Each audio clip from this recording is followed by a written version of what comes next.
Okay, welcome to the Santiago Trabuco Loop. Bike ride through Santiago Canyon and also through Trabuco Canyon.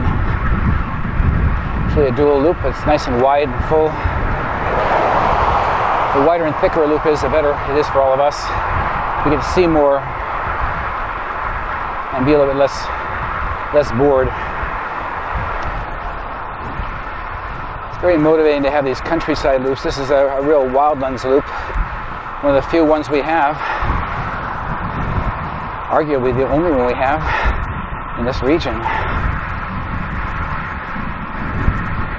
It is a true rural route, as you'll soon find out. You can get here many ways. This is Big Parkway. We're just heading towards Santiago, the big peak. Santiago is the largest mountain in the region. You look around anywhere, you always know where it's at.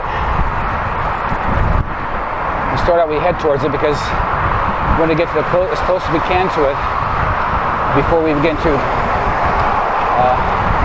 navigate around the edge of the valley. That road is called Portola. Portola's in front of us. So happens that we local cyclists will take a little cutoff here. It's not necessary. Anyway, you get to Portola is sweet. The Mission Viejo or Rancho Santa Margarita, just get on any way you can and meet this route where I meet Portola. If you're coming from Irvine, you'll be on this route here, Big Parkway, Lake Forest, Big Parkway. Look for Trabuco.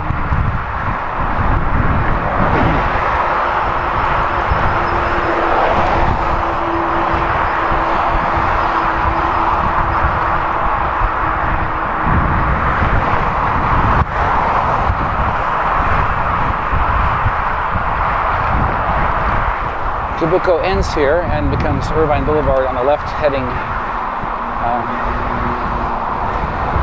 what direction it is? Northwest, mostly westerly.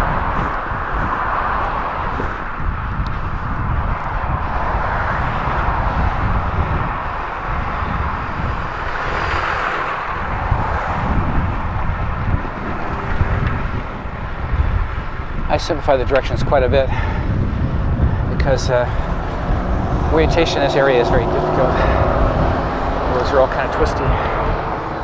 Anyway, so Trabuco right would go to Rancho Santa Margarita. Irvine Center, Irvine Boulevard left is how we get out to our route. Sort of like the inland side of things, heading probably towards Orange, California, a small town, which we'll pass through.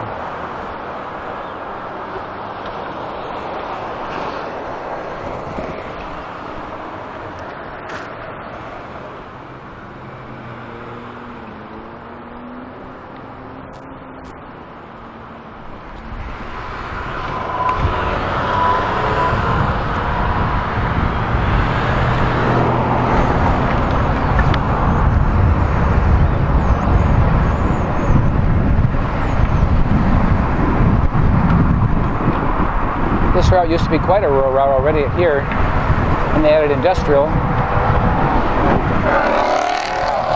It got busier, and they also widened it a bit. 3 lanes here, plus a bike lane, which is good. Orange County happens to have a lot of these well-designed bike paths on the street level. So if you're not bored by riding in the city, then it's not a bad way to go. Don't get any trouble out here, except so much traffic.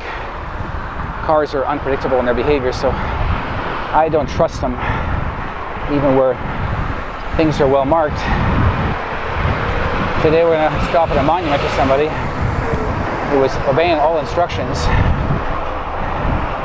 3 years ago and had an unfortunate outcome, horrible outcome,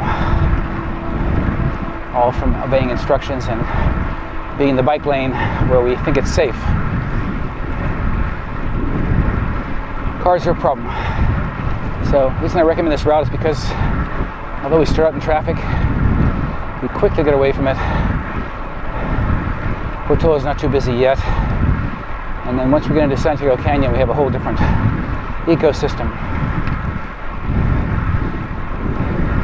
The number of barometers I use to determine a great bike ride, I prefer not to be too long because they get tedious. Lots of variety.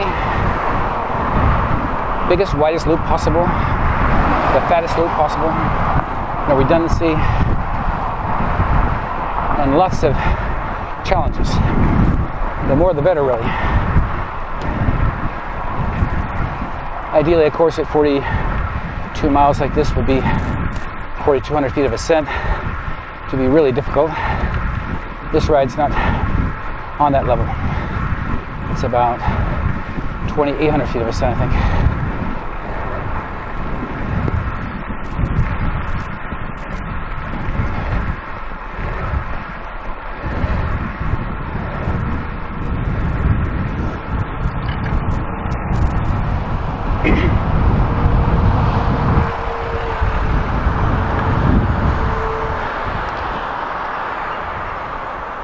See how busy this region is getting when you see 2 3-lane intersections out in an area. At one time this really was rural.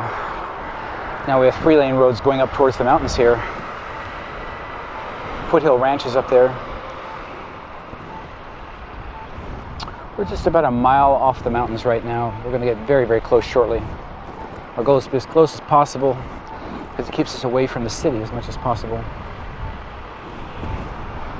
Currently there's Portola Road, and there's not going to be any other road out there ever. It's the end of the line here.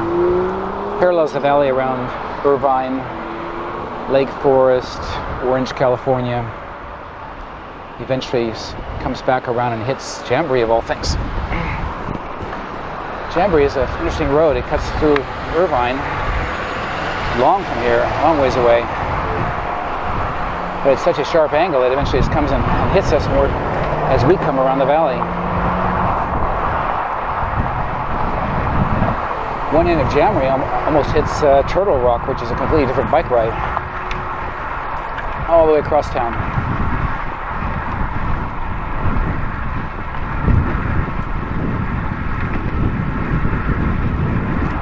This is an October ride, kind of nice.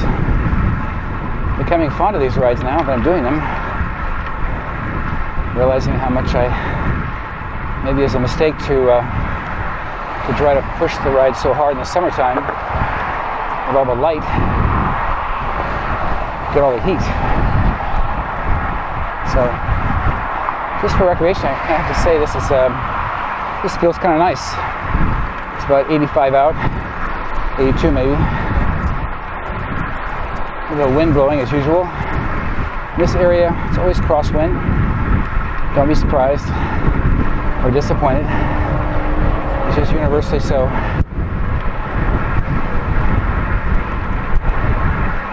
Generally speaking, well, still clear of high wind. No matter where the high wind is at, it will hurt you on your bike ride. So winds below 10 are ideal. It's going around 10 today, so pretty good. At 20, virtually unrideable with any kind of pleasure, just pain.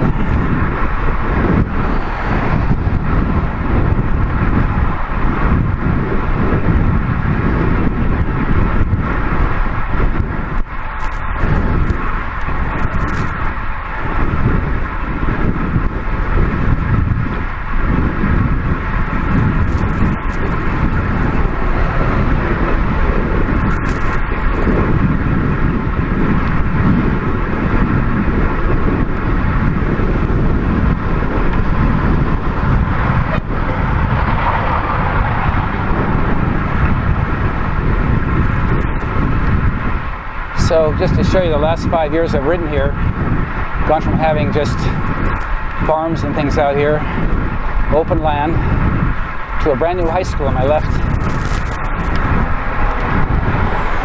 60-mile-an-hour speed limit. Makes the kind of road we don't want to trifle with. People traveling a little too fast. Road condition excellent. Still an Irvine Boulevard.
And then beyond the high school, enormous number of houses going in, must be thousands on both sides of the street.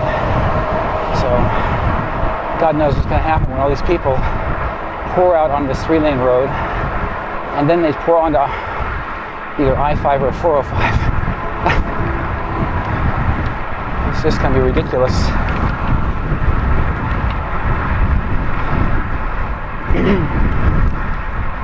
I hope that this ride itself does not become unrideable, because it's one of the reasons you'll live in South County is to do this ride.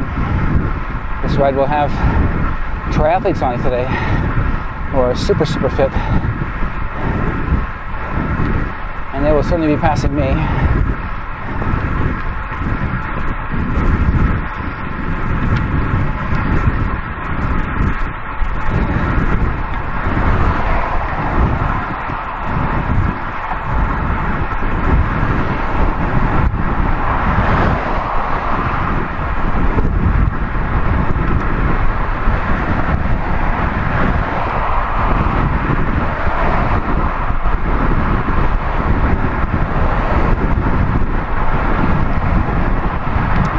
This is a skill road. It's a light. So for a light, it's one of the first lights we've had since leaving the industrial section. Just short mile 4 from Bake and I don't know, wherever I was at. Modjeska, M-O-D-J-E-S-K-A, Modjeska Road. Sounds a little bit Polish. And it is our connector.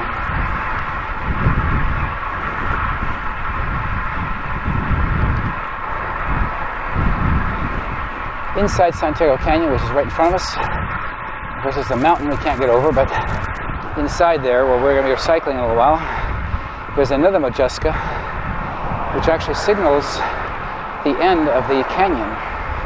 So when you see it, you're actually coming out of the canyon. You then climb out just beyond there. So I'm pretty sure, if you look at a map, you'll see these two things are symbolically linked at least, but can't be physically linked because the mountain is just too big. There are no plans, as far as I know, to ever build any arterial through this big old mountain. It's considered a rural area. It's probably just swell. A lot of mountain biking up there, hiking, and this one great bike ride, which we're doing today.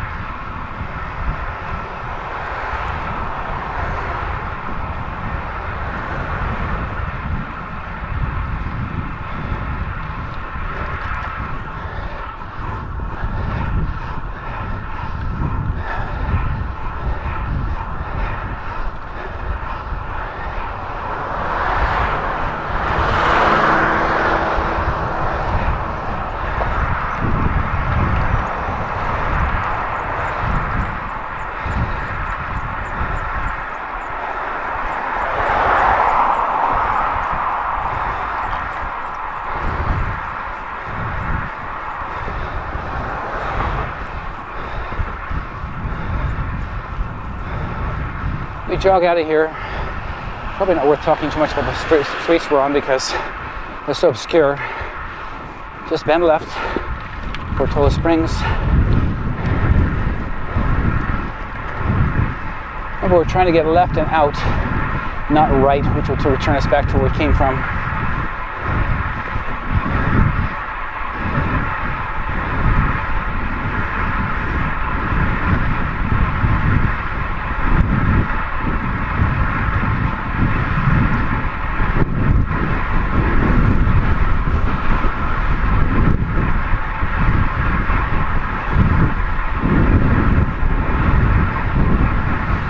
Here's Portola, and a couple choices here. Push the button across the street, which you're supposed to do, as the law says, or come up here quickly, come with traffic as there's traffic here, flow through. Of course, option number 3, the one I'm not supposed to tell you about, is look both ways and right across, because most days nobody's out here. You can be cited for that. And I've been cited for similar things once before. Not in this area, I was cited in Irvine. Police in Irvine are much tougher than here. I think they know this is a rural road with a lot of bicycles. But your decision. This is Portola. This is our main accessor, really. The way you get here is good. Technically, you could actually come from Irvine on Jamboree and intersect this entire section, just break this whole piece off, use Jamboree as an accessor to this ride. Jamboree will take you to Santiago Canyon.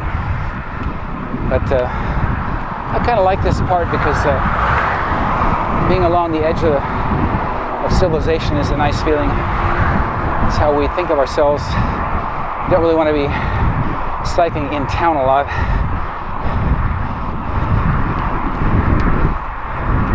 Think of ourselves as living in a suburban area with rural near it. So these are nice experiences because there are a lot of trees out here. Not too much traffic.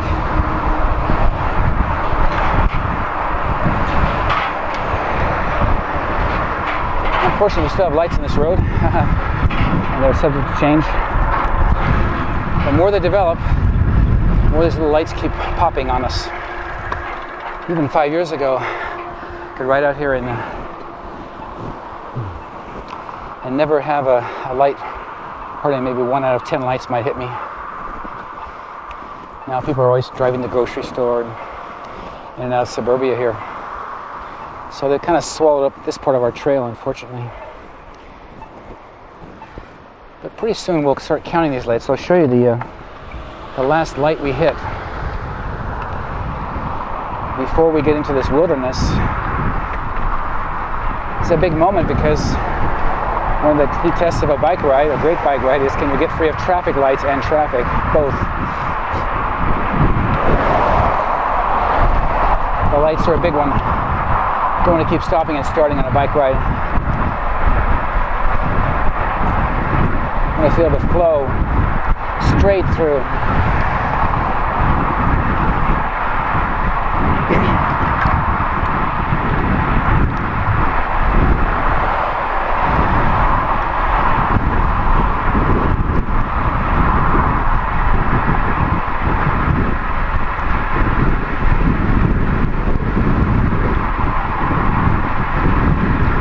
More lights.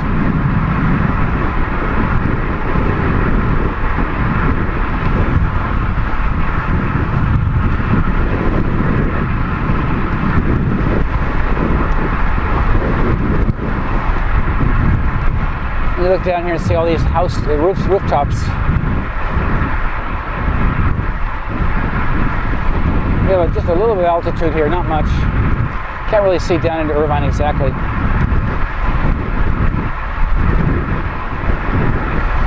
This is a region full of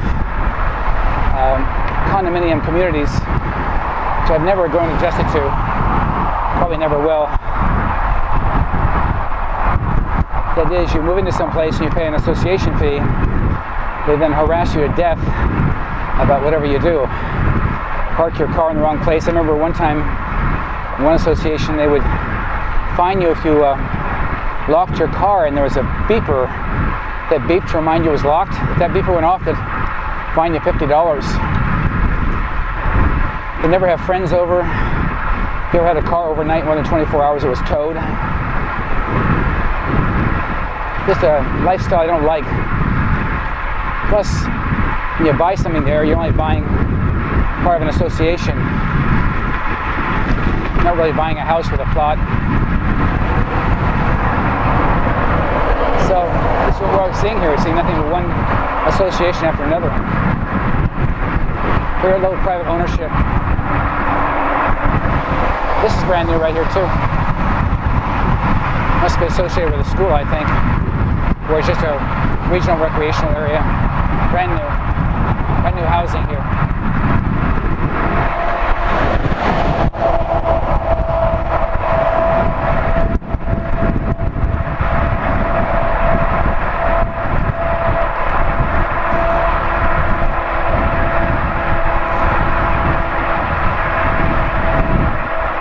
Kind of a funny spot here. There's a county landfill with a 2-lane exit. Not normal. 2 lanes is a big distance to span with your bicycle. So heads up. Nobody goes up there. I don't know what. I guess it's just a landfill, but it's got 2 lanes.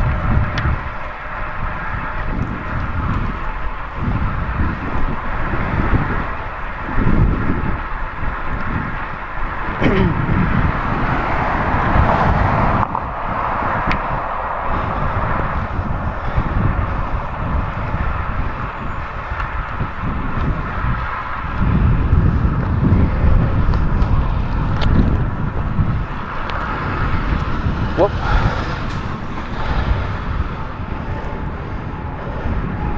Come on, baby. Don't make me stop. I guess it must be an industrial landfill. It's a huge area up there. But it shows the conflict in long-term planning. That on one hand they built a landfill up there. Let's face it, it's kind of a stinky dump that they bury full of junk, toxins. And 20 years later, they've now built housing all the way up to it, literally up to it. Some areas around it. So,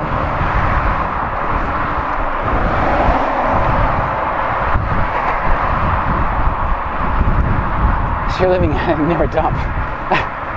But that wasn't the plan. It's just where can you build a dump anymore? He thought this was a dump out here, this whole area. Probably 20 years ago, it was just nothing but trees, a 1-lane road.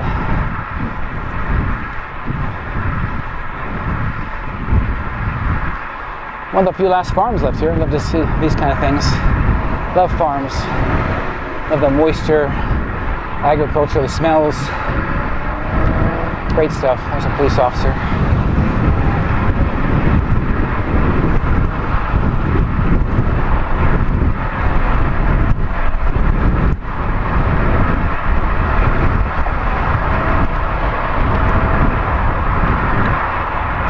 Major intersection. As we go around the valley, we actually do hit all the major roads, strangely enough. These will be the last lights we see.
More new houses.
Some of the last trees we'll see here. Love this stuff. Overall, Irvine, this region, South Orange County, does a very nice job of the bike lanes and the trees. Helps a lot. You're stuck riding in the urban area, it's not the worst thing. I like seeing the eucalyptus trees. See, Culver here is a major road. This is about the end of it.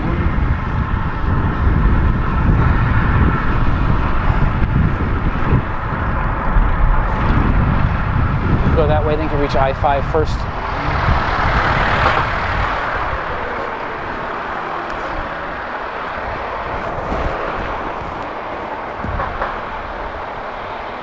Just goes up and ends there inside this complex. Not too much farther on this portion.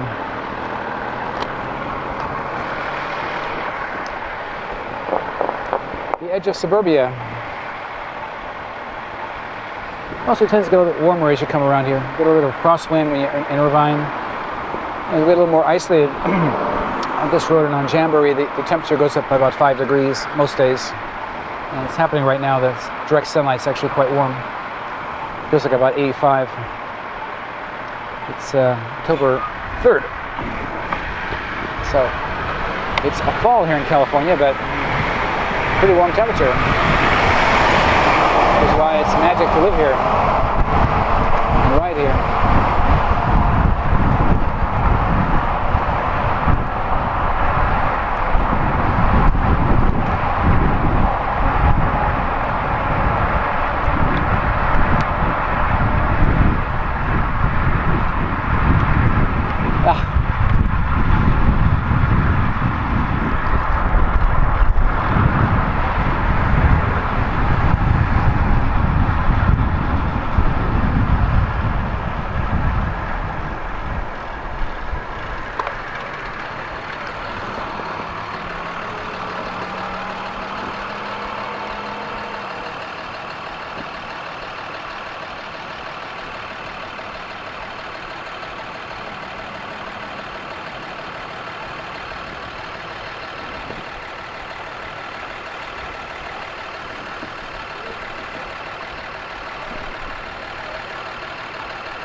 Yeah, I've got 2 of them. I got one in the car too. It's 3. Hey, yeah, don't be shy. Yeah, we're just shooting a video. See, take care. We'll see ya.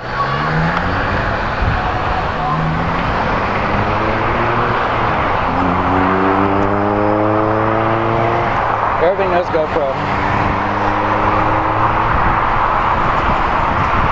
so we're wrapping up this this Portola piece here shortly. Where it ends is it crosses a major freeway in this area. And this freeway also we encounter a number of times on this ride. It's called 241.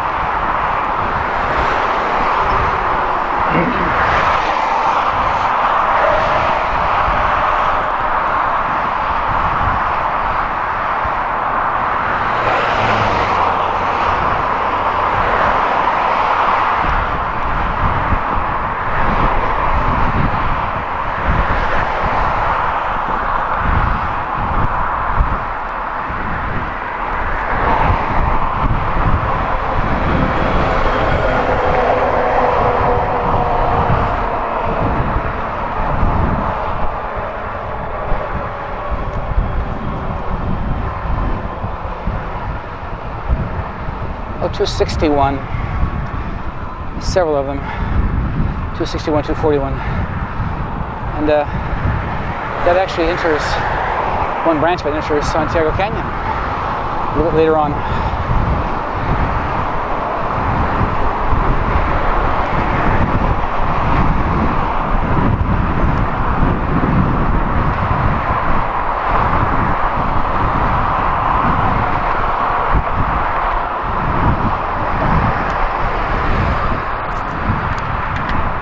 Okay.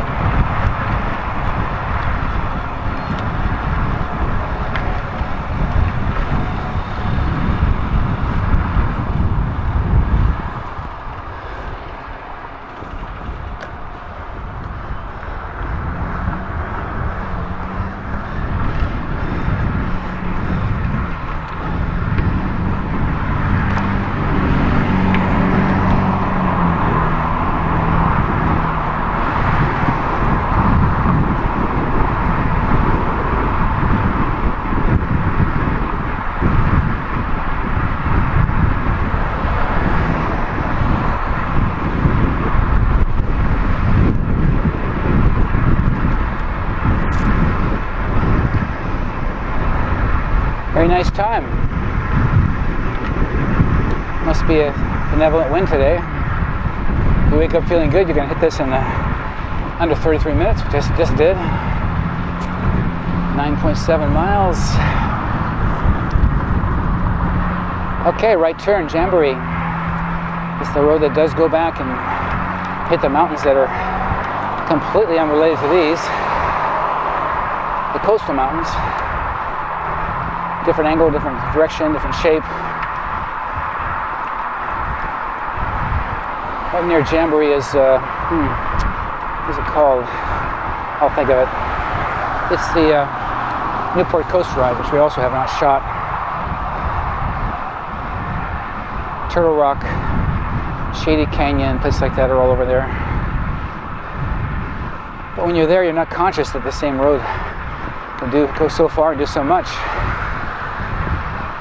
This is an uphill piece. In essence, this entire piece here exists because we have to climb up the outside of Santiago Canyon about halfway,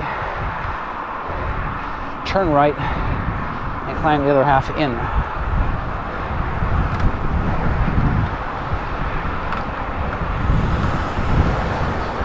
Four-lane highway, very good shape, wide bike lane.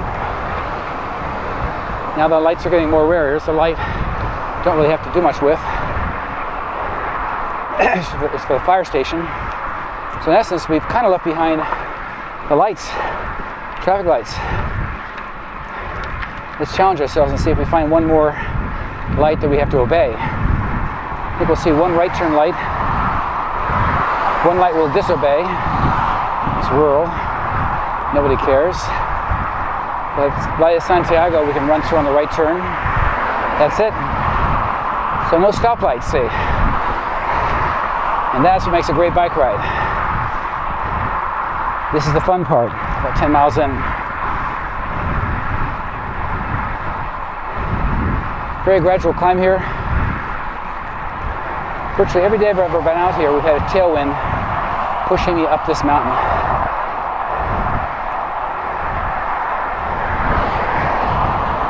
Very gradual grade, 2%. Gets up to about 6% in some spots.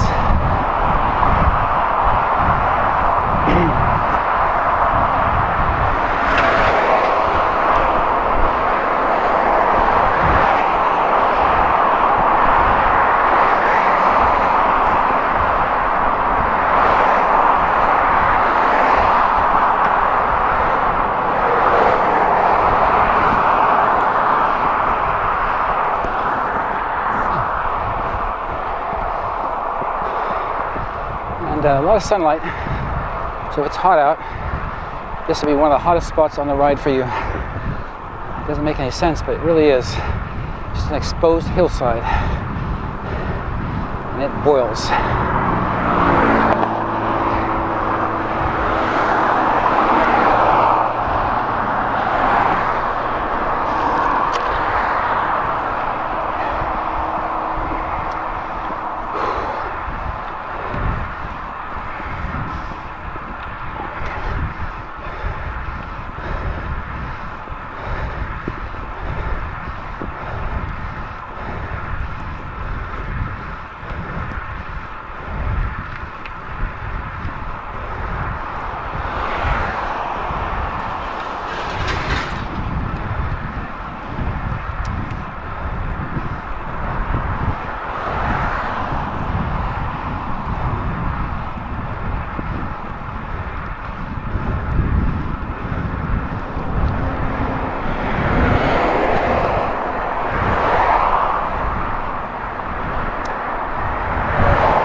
Very hot.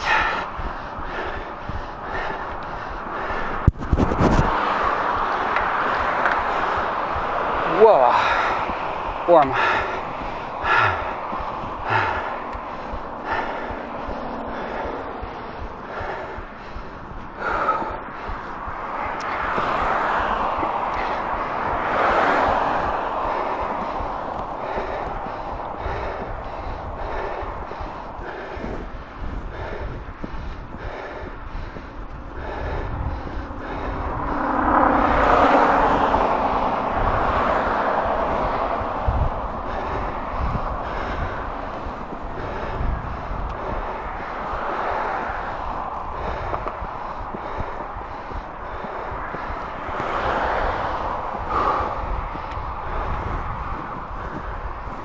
Lovely area out here. Nicer part of suburbia. Still a wildlands on our right. Freeway's up high.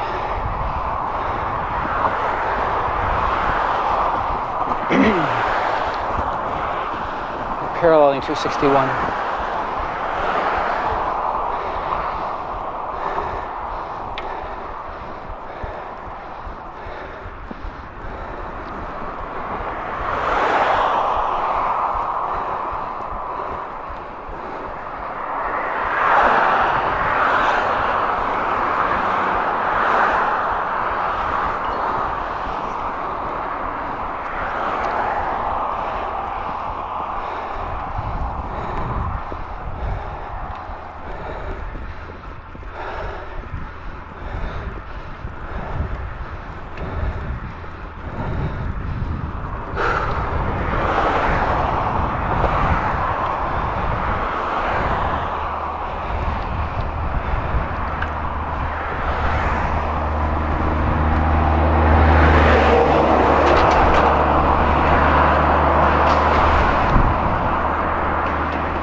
Nice tailwind.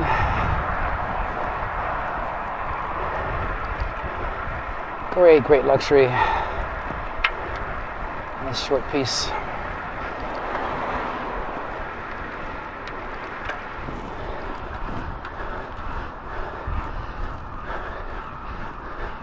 There's a light there, but we ignore it.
Okay, we have a mini crest here.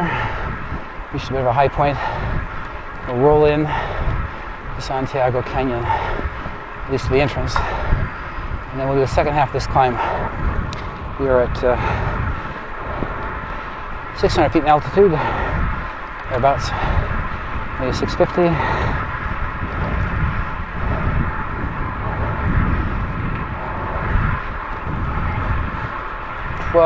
Miles in.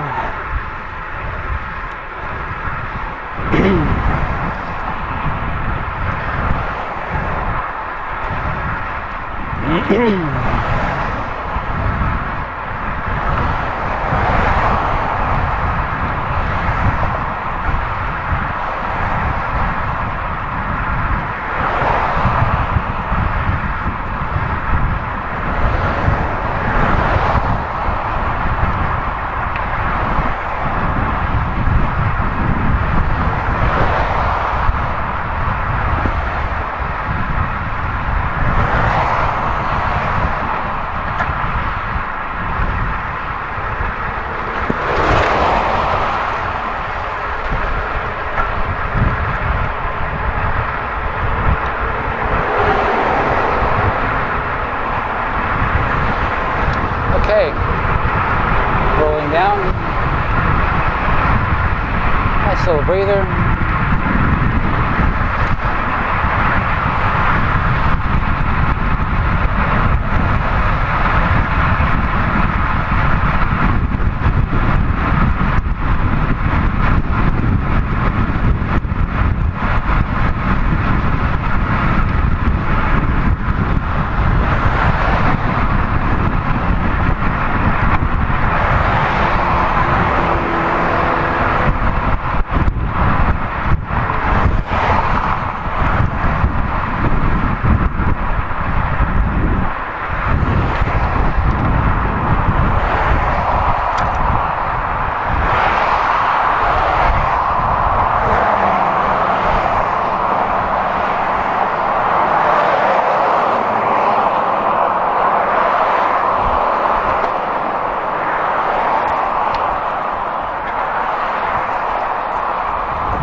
Okay, Santiago Canyon, 48 minutes. We're exactly on time.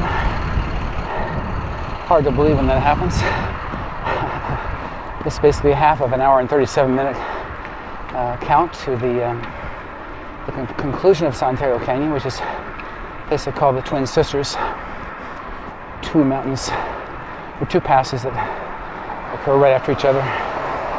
And just symmetrically, and for whatever reason, it so happens when you make that turn at 48 minutes, 30 seconds, you're halfway to an hour and 37 minutes.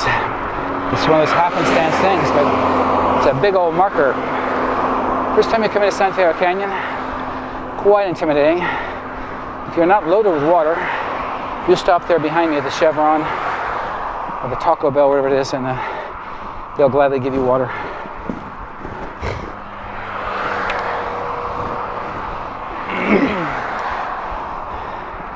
Because it does look desolate. For practical purposes it is. There's no water in here.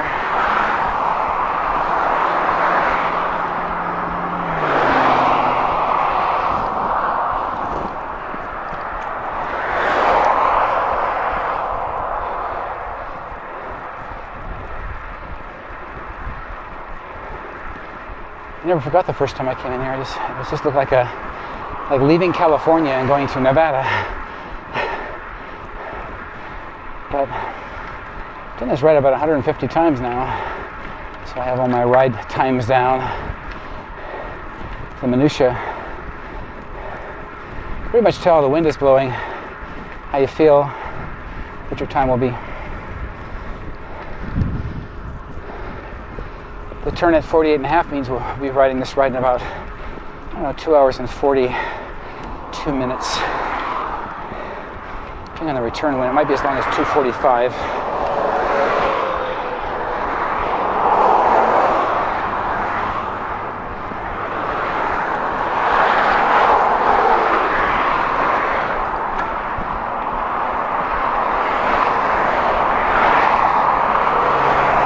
Normally not too busy here.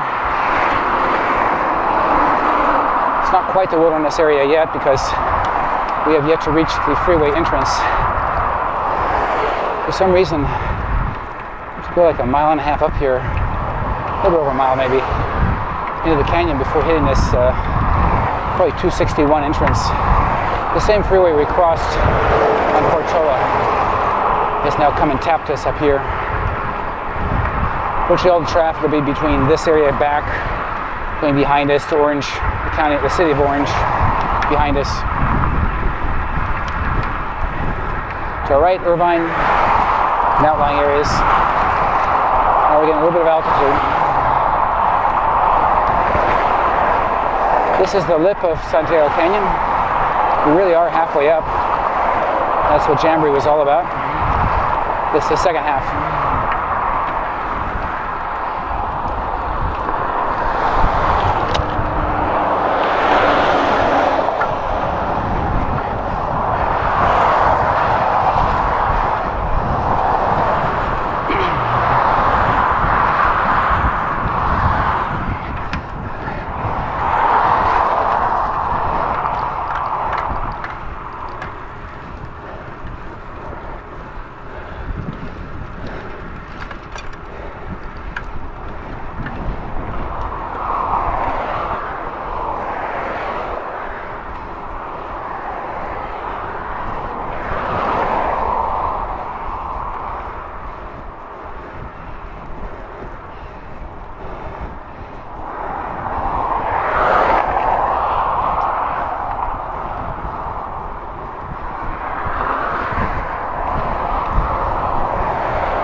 Yeah, 261. It's our crossing.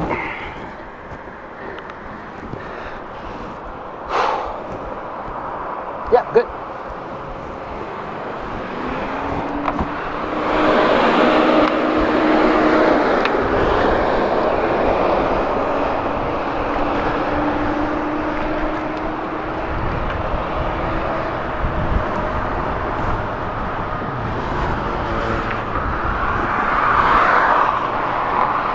Okay, heads up.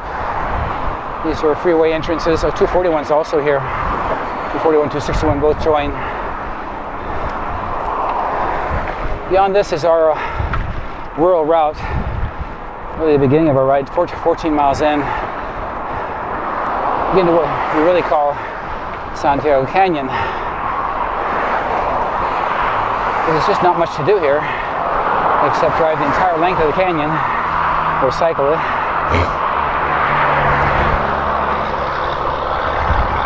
But do want to take a moment, reflect back on a Sunday, Winter's Day, 2014, February, 7:20 a.m. about, by my estimate. A young man named Joseph Robinson was doing this ride, probably very much like the way I've done it. He was going to go to work that day. So he decided to get up early in the morning, as was his practice. Make sure he got his ride in before going to work at a bike shop. That's how much he loved cycling. He's very dedicated. He was 21 years old on this road right here. Same ride. Same road. On a Sunday morning, February, you can imagine who would ever be here. I mean, we're here on a weekday in the afternoon. There's some traffic. On that Sunday, just churchgoers, probably.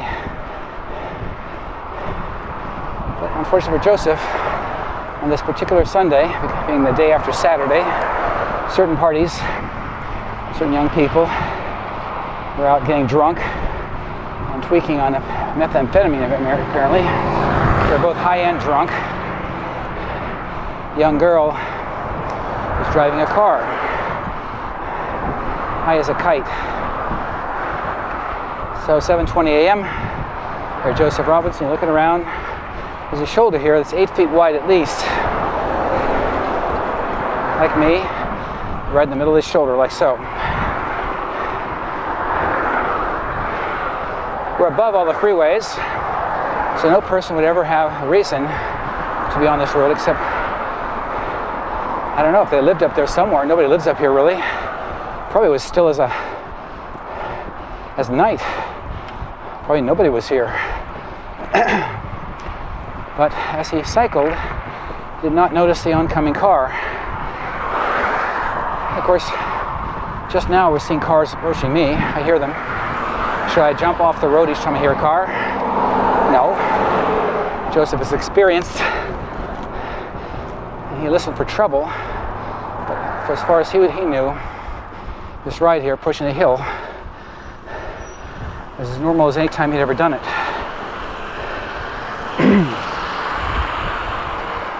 About a quarter mile from the crest of this hill, something really terrible happened. These last 10 minutes, 6 minutes at this point. Wide shoulder, 2-lane road, each direction, wide lanes, well marked, smooth pavement. So if you ask me $1 million, where in this road would I ever be hit by a car? I bet you $1 million 100 times over on 100 places in this ride, and I would never bet this location. That's because we're going uphill. Notice my bike is only going 8 or 9 miles an hour. I'm going slow. If I hear some problem, I jump off the bike, roll over there in the dirt, and there's an embankment here. The car tries to hit me, hits the embankment first. Good chance of survival.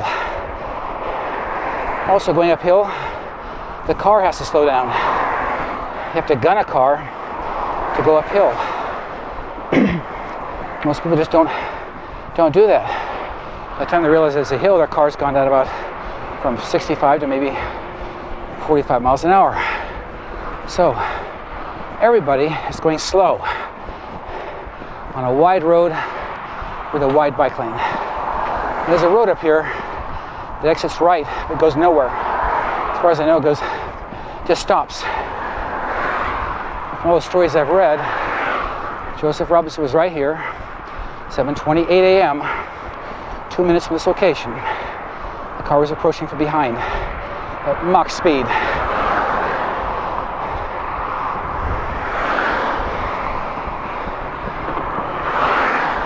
And as Joseph rolled across this road here, as was his right, no signal, just the bike lane, this person tried to turn right for God knows what reason, since they can go nowhere.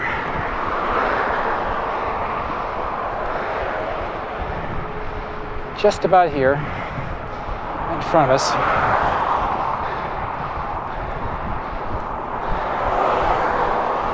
As far as I can tell from all the reports, probably on this road here, the car encountered him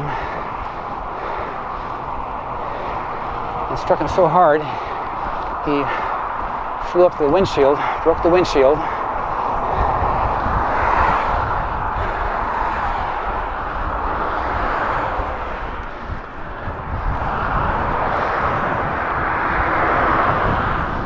And landed over in the weeds. He was hit so hard, he flew out of his own shoe. He was later found dead at the scene because the driver left him here. And here's his monument. I can't stop here, unfortunately. But Joseph Robinson, salute. It's a white bike there. It symbolizes a dead bicyclist. So in the future, I hope someday we'll refer to this ride as the Joseph Robinson Loop. Deserves something for his innocence, age 21, his purity of heart, his ambition, his drive, his patience, dedication, just the goodness which he led his life to get on his bike one morning and come back in a box. The young girl who hit him was sentenced to 11 years in prison. 18 years old and 11 years in prison. Just imagine if you're 30 years old, that's like getting 20 years in prison. If you're 60 years old, it's like getting 40 years in prison. But of course, she had it coming. The problem is we're punishing a person after they killed somebody. But I hope the family feels that some balance was achieved, and maybe a dangerous person was taken off the road, prevented from hitting some of the bicyclists. Anyway, Joseph Robinson Loop, let's continue. Heading downhill into the Santiago Canyon.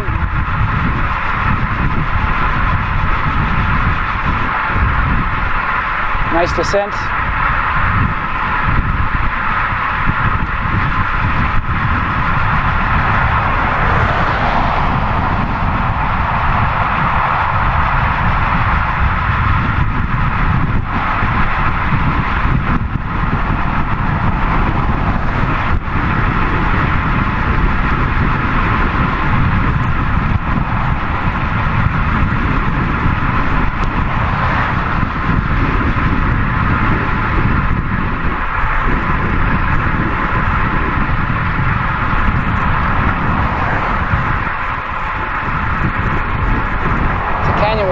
Two lips, high points on each end.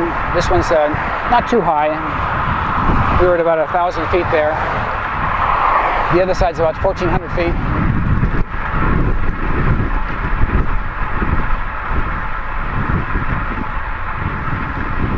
And from here, basically, we do what's called a rolling ascent for maybe, I don't know, 8 miles, maybe 6 miles, I don't know.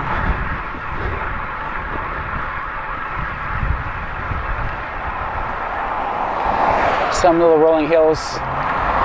Thing in the wind, I either have a nice time here or have a miserable day. I've had a lot of both.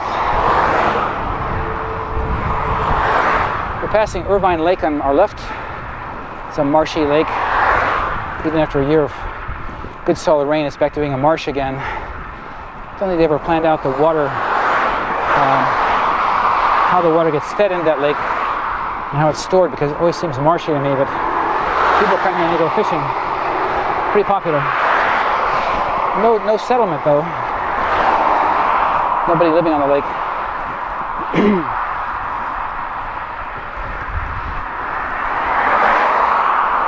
They have concerts here during the summertime. Santiago Canyon is some sunny spots and some shaded spots. On warm days, these shaded spots are really, really nice. Just gorgeous. Today, nice moderate temperature. Got some heat on Jamboree, which we knew we'd get. And now we're back in a very moderate, just like a soft, warm temperature. There's Rowan Lake.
A lot of rolling features here.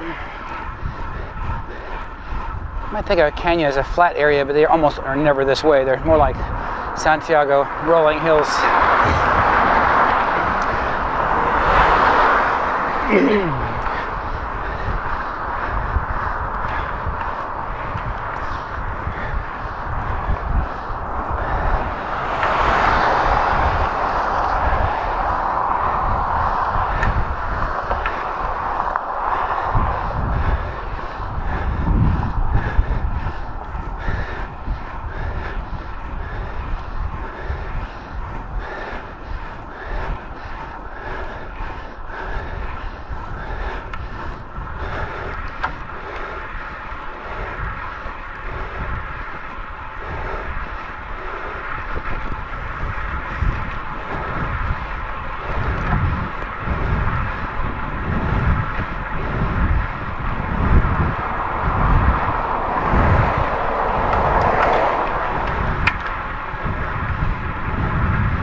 had a good amount of rain this last year, so we had this little river valley to our right, and a lot of trees there, nice green trees.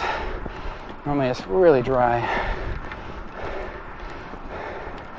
We got into, I think, a 8-year drought here till winter.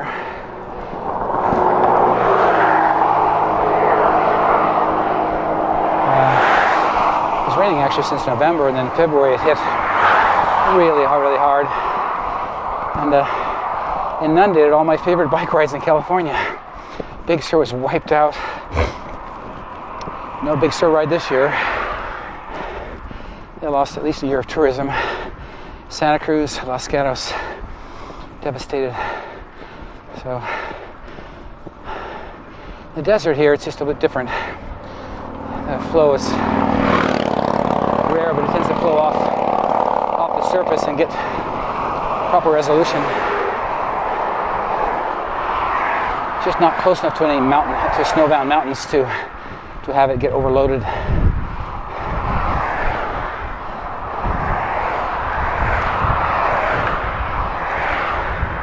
This looks a bit dry here. A lot of dry grass.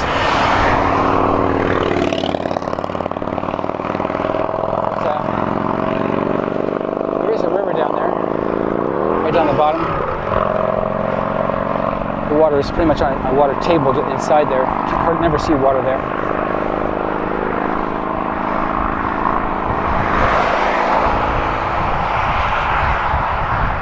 It's a weekday today. I'm kind of surprised at the traffic. I don't know where people are going. It's just a whole drive through the canyon. There's a bar here at the end where the bikers go. And there's also a little offshoot I'll show you. But maybe what the traffic is about. There's an offshoot road here, and people are living up that road. Silverado, I think. Let's take a look.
Bring 2 liters of water on this ride. On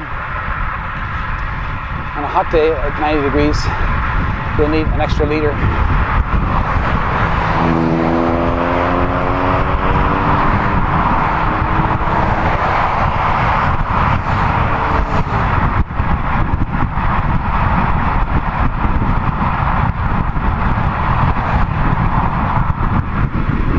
Get that liter at the Chevron there entering Santiago Canyon, the little restaurant there, some kind of fast food place. And also get it inside Trabuco Canyon at a grocery store, which I'll show you. Otherwise, quite spare out here. If you have a small water bottle, it's not going to be a fun day for you.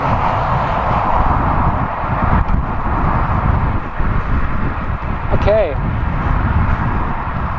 Approaching the big crossing here in the middle of Santiago Canyon, about halfway through. Across the river.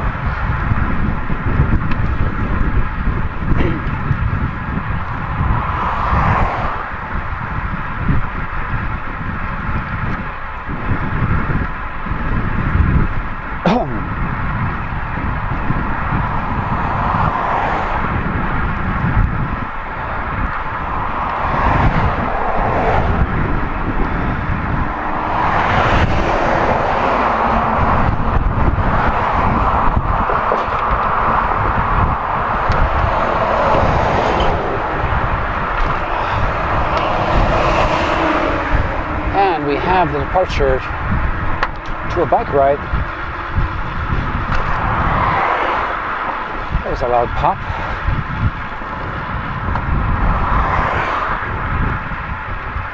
Called Silverado Canyon, which is listed on some major regional bike rides as a great bike ride up there, but I've actually done that one day. Silverado Canyon is very narrow and busy.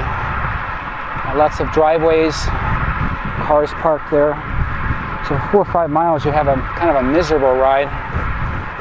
Get up to a top at the end, a little park, and a gate. And all the motorcycles and the four-wheel vehicles are going to that gate because they go up above there. That right above is the one that they're listing as a great bike ride. So I proceeded one day, and it was really rough. I mean, the road is not just like not good pavement. It had like cutouts, which were paved, but there were divots, gullies, to allow for the water to cross the road. So you drop down these gullies. The road was very uneven and pitchy.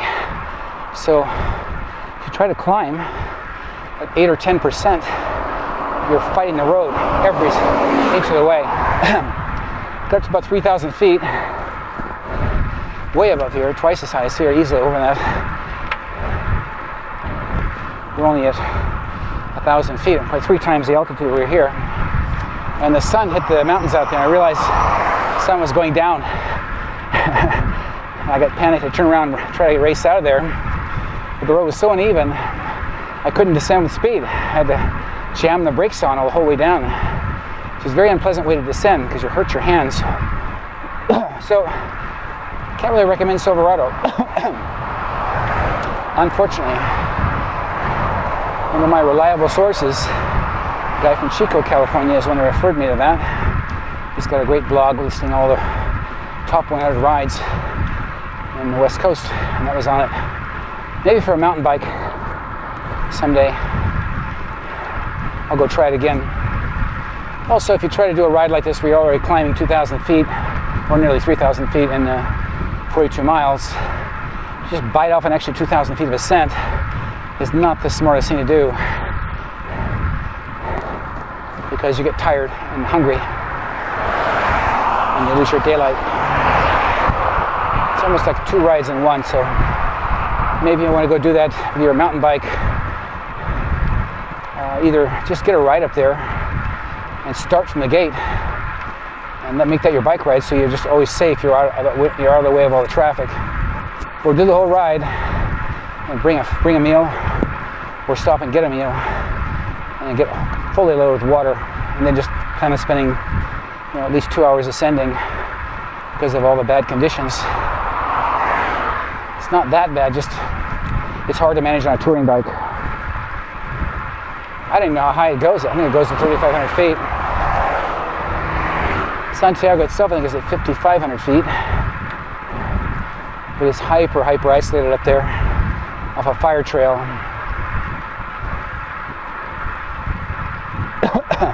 Amazing, there's a road that actually goes up as far as it does. And there are little houses up there as well. And of course, a lot of flowing creeks because of the incline.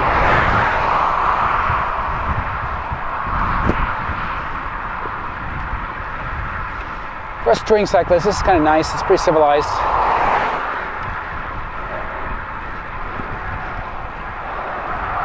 We do have one spot where the bike trail gets kind of narrow. Unfortunately, it's when we start our climb to get out. Just bad luck on a bridge there. I'll show you the spot. Oh, it's kind of like this, rolling hills, shady in spots. Not so bad.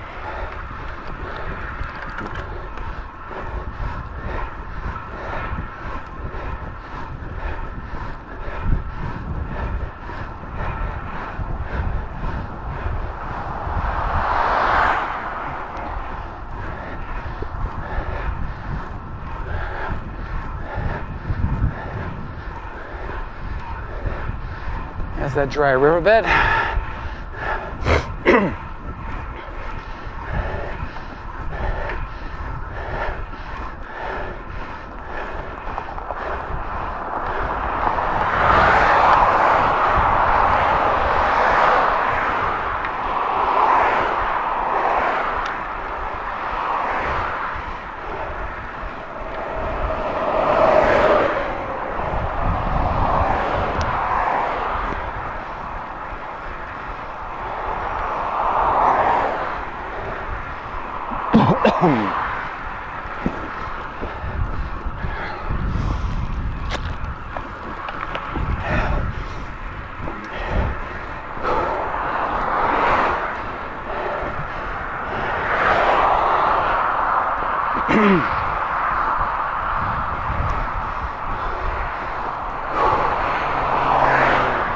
Long, slow rolling ascent. About 1,200 feet altitude.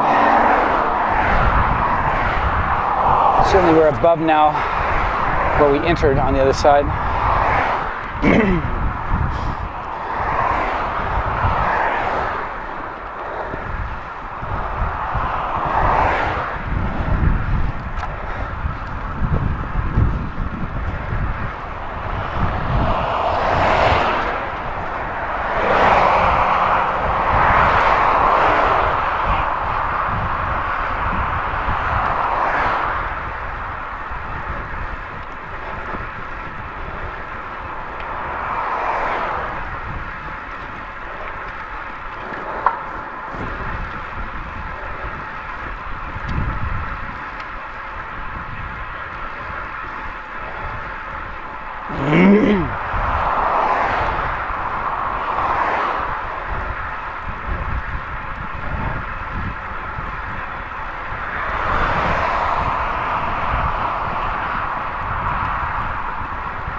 A lovely spot compared to everything else we see. Since everything we know on bicycles in this region is just city.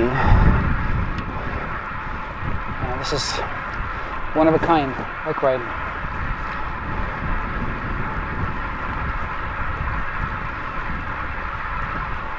This is also a good coastal ride, which we'll document shortly. A ride to La Jolla from Dana Point.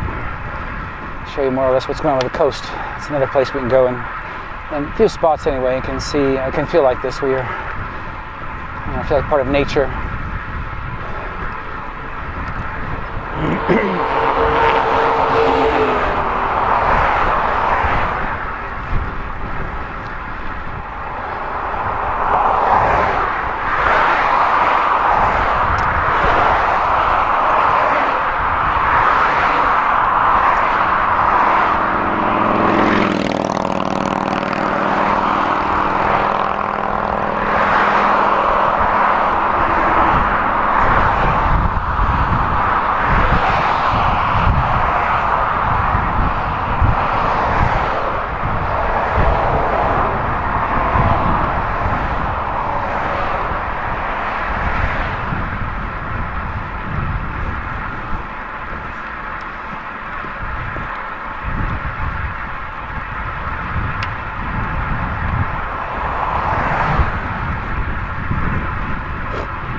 Beautiful farm here, horse farm. I guess a horse ranch.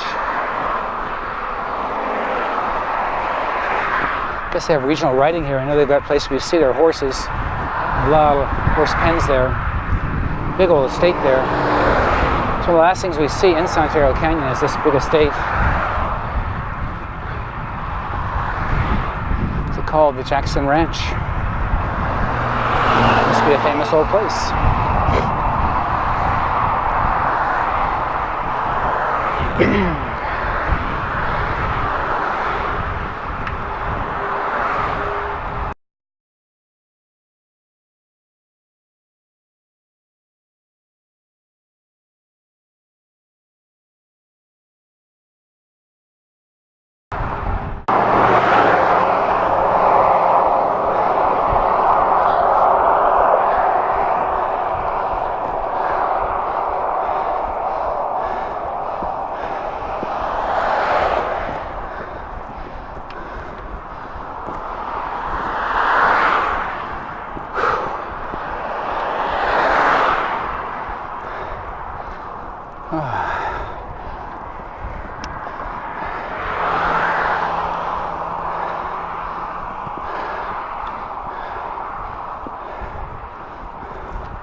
Right on time.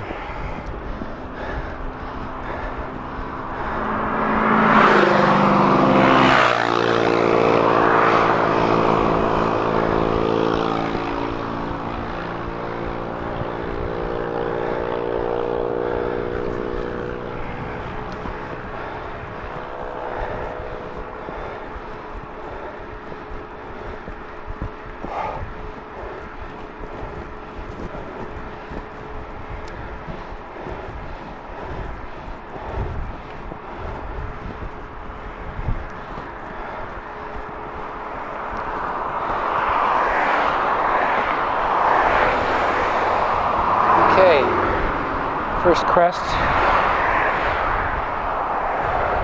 the first twin sister,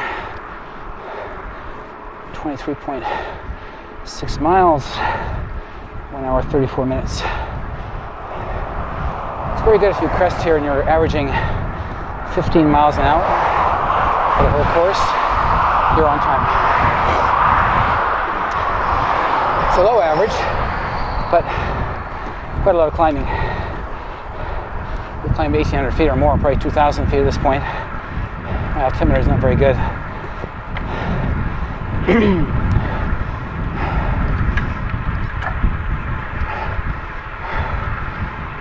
The second twin sister is right next to her, right in front of us. Be a real quick little climb after a drop.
Well, that's it.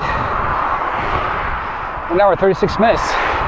30 seconds. We're 30 seconds ahead of pace. 15 miles an hour of pace. That's the magic number. 24 miles about. Past the halfway mark on our right. Pretty good descent.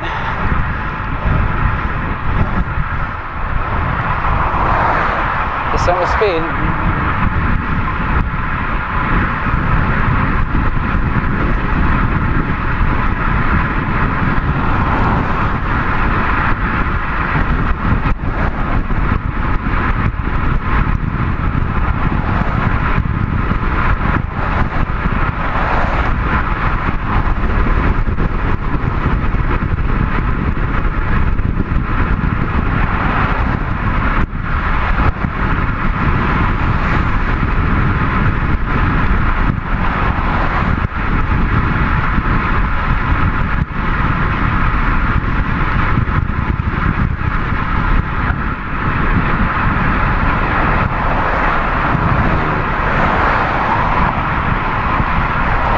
all this wind, it's a little bit like hang gliding. Not much less speed.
Okay, bottom at Cook's Corner, the famous bar. Turn left. What's the name of the street? Still another name. It's not Trabuco. It's some other odd name. But you can see Cook's there. Very famous bar, country western. Do rock and roll and all sorts of things. Outdoor concerts in the summer. Huge biker gatherings. Overall, we get along pretty well with them. We really are working pretty hard on the bike here, and people who ride motorcycles are not doing anything except turning the throttle, so have not got much in common, I guess, except we're both out breathing the fresh air, I guess. Just try to steer clear of trouble. I've had some motorcyclists get pretty hostile with me because they feel I take up the road. And get a few beers in you, all of a sudden you become king of the road, I guess.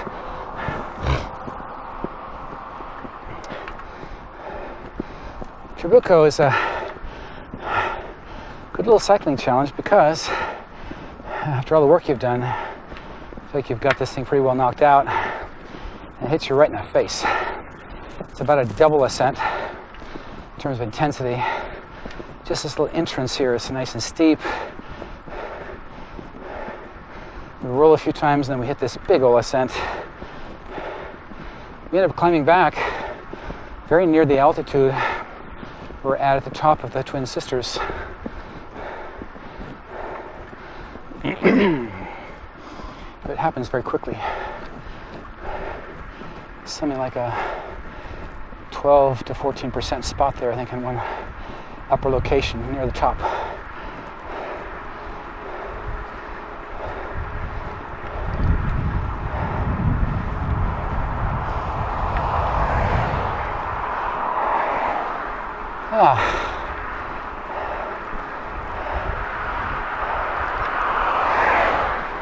So a good challenge for you to see what you got in reserve, if anything. What's left in the tank. This ride really is not the same ride without this little demi-loop, this little piece. It happens really fast too. Much of what we've done today has been just sort of gross and major and spread out. This is highly compact. It's like going to Disneyland. You just go into some little doorway, this little turn here, and all of a sudden you go through this totally hidden canyon, which itself is quite compressed. Before you know it, you're climbing out. You count the number of minutes. Right now, here we are at 1 hour 40 at the turn back there.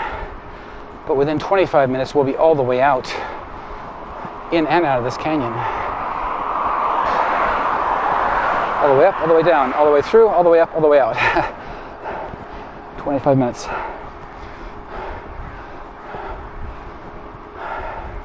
And the first part's quite daunting, really.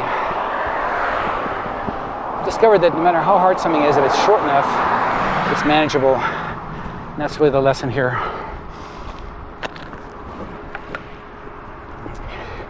If you climbed all day like this, wow, you'd never want to ride your bike again.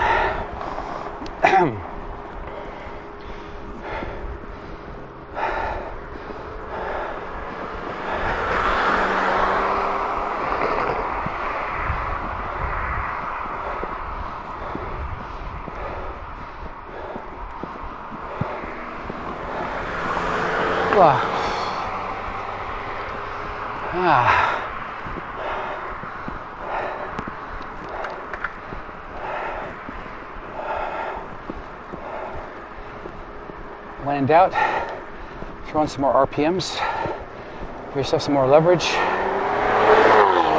a little bit faster on your crank, try to save your strength and leverage your aerobic engine. There's our climb.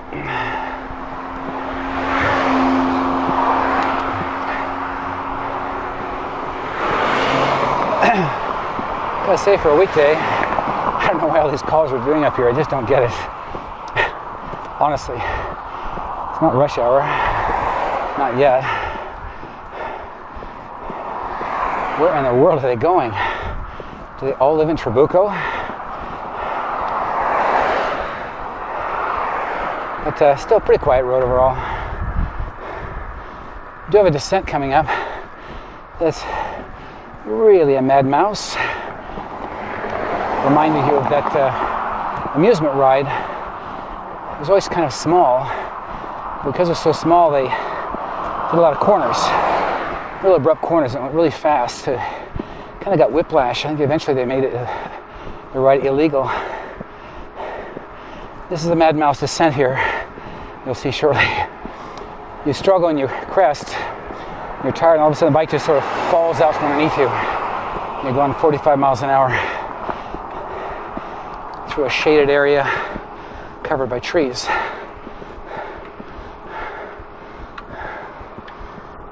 But it's kind of fun. Just don't want to do it with cars around you.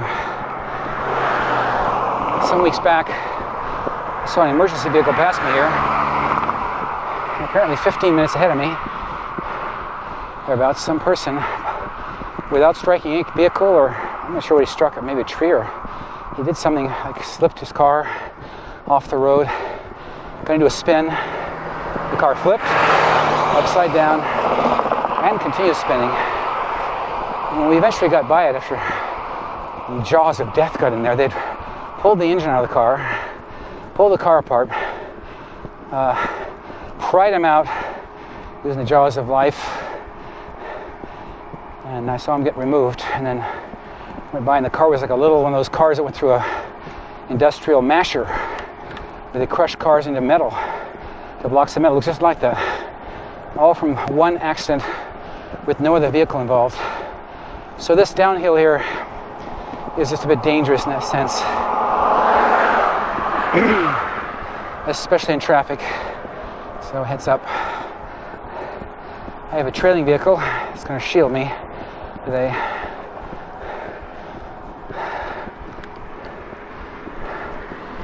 This is the steep section.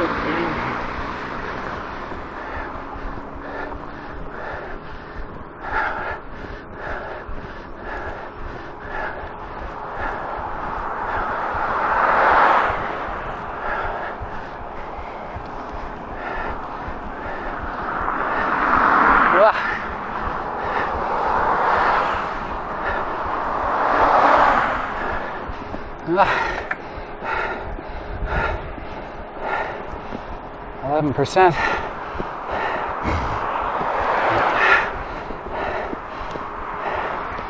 %, I think.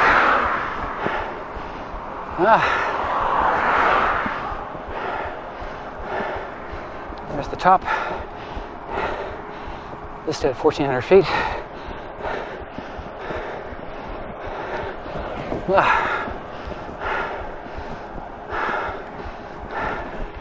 Get some water.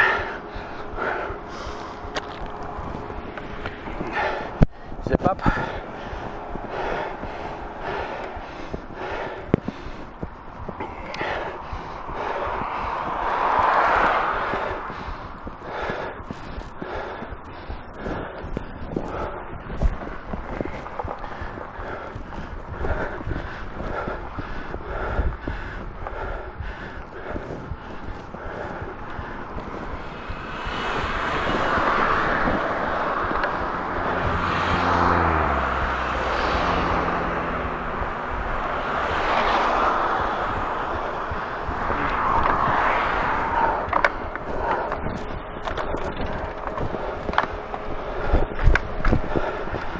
Okay, here we go.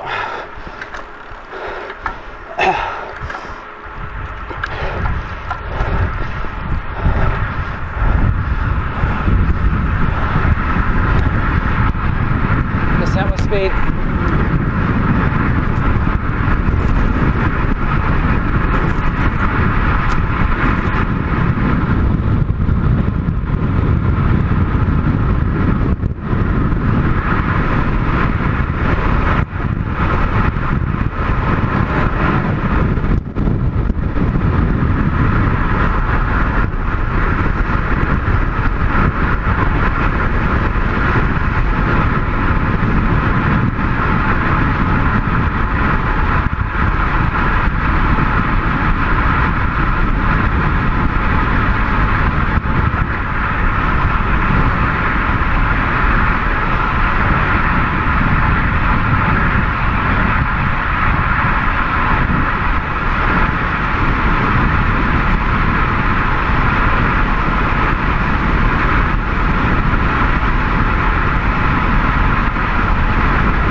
Okay, that's the ascent all the way down in.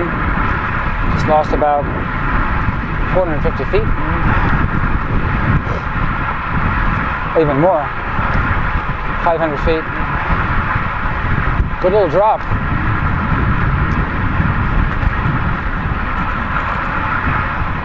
If you're here on a summer's day, you'll very likely be running short of water.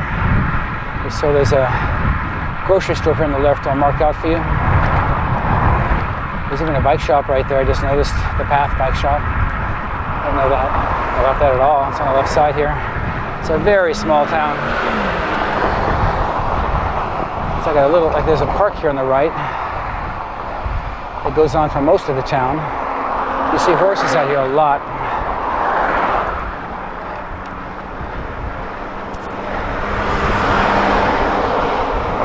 It's a little rural place. A couple streets that go back up, and these streets, if you drive back up in the hills here, I guess they're living in houses up here, but nothing too apparent down low.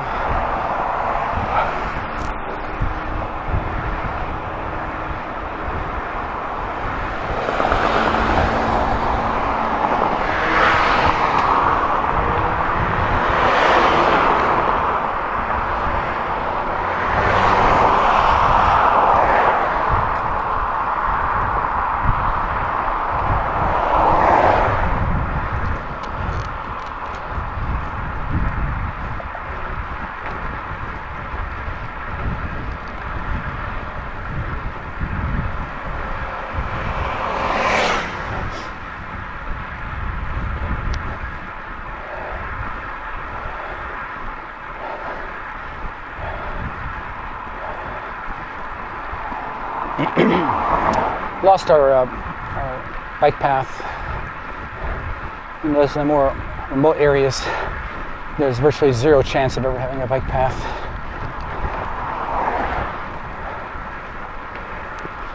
This really is the sort of depth of the ride, the maximum depth, because you're in a place where nobody really is. I don't know what the population is here, but between this and Santiago Canyon, yeah, I don't know, 1,000 or 2,000 people max. Got a fire station here.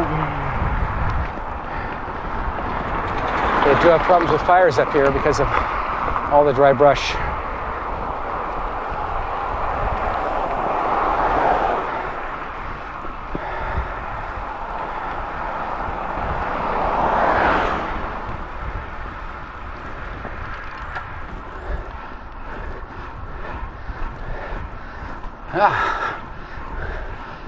So just as we get through town, about to leave town, left turn, grocery store right there. I think a steakhouse or something, some sort of restaurant. It's very famous back in there. Never been there. And this park continues as like a school there. So it's kind of nice. I think the ambiance here is really something. So different considering how close it is to the other things we know. Because of all the twisty roads getting in and out of here and the climbs, it's just remote enough to be isolated and to feel completely different than the places you see.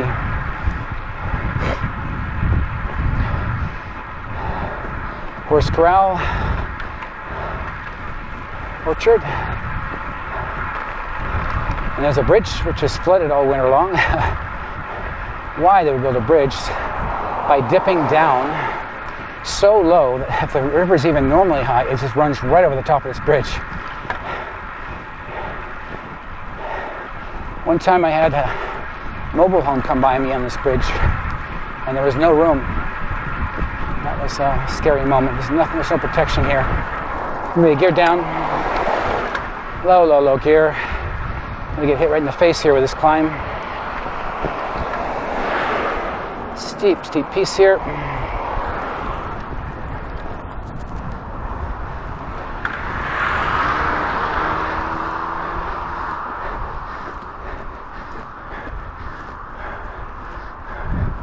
We immediately start looking down and back on Trabuco Canyon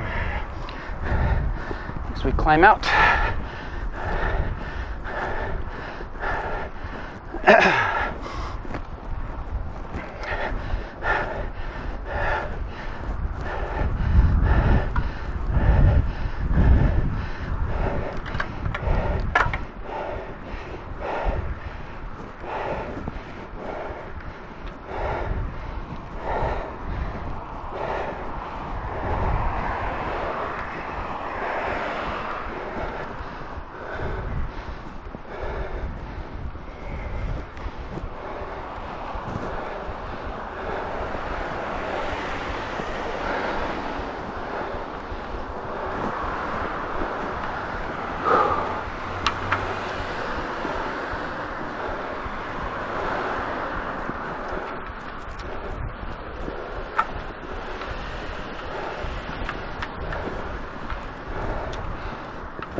We're good. They're following me.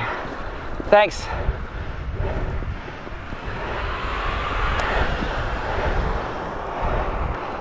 Ah, nice guy. Ask if my support driver is okay. Talk about a friendly neighborhood. So you can see Trabuco down below you. Shows you how steep this little piece is. But again, so short, it's tolerable. Plus you should know, if this short little piece got a lot of downhill.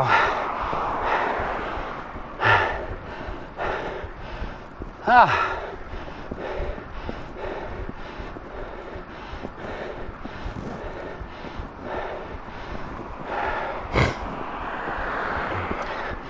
Ah.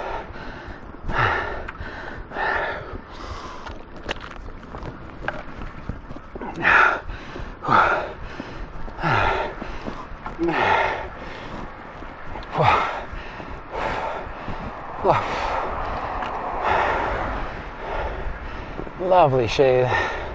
Watch the embankment. It's the only problem with this road.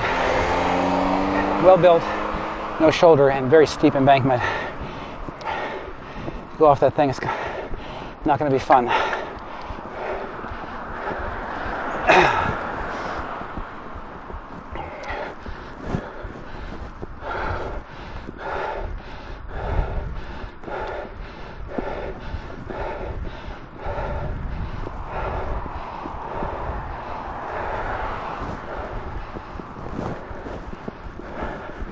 Now Trabuco is way below, so we see the full road we entered on.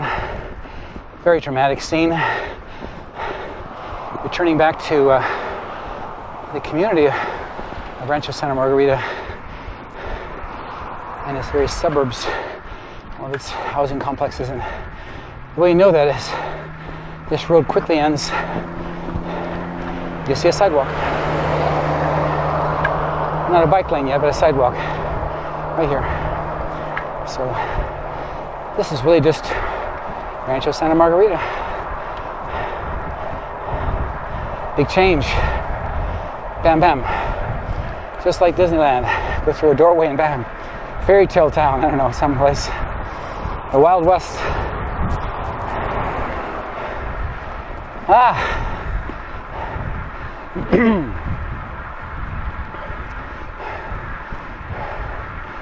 Crossing a little section here, going to turn right and start downhill. 1,200 feet in our altitude bank.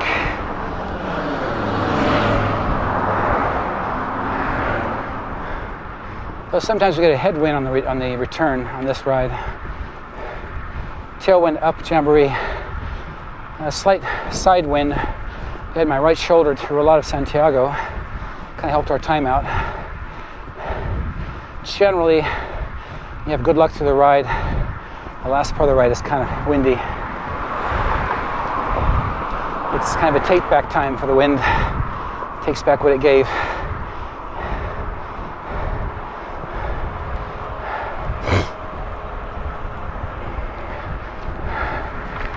Wow. Right on time. Man, are we right on time. This never happens. It's a magical average on a really good day.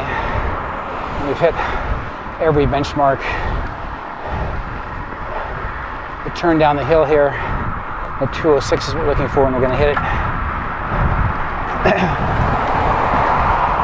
Dead nuts on.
Santa Margarita Parkway.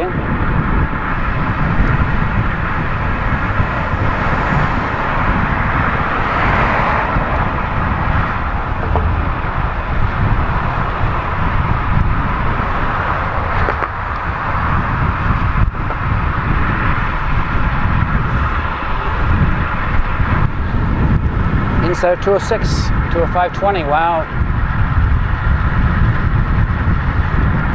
Must have awakened on the right side of the bed this morning. Had the right breakfast, I don't know. Something went right. Really just a nice mild day. Mild temperature, mild wind.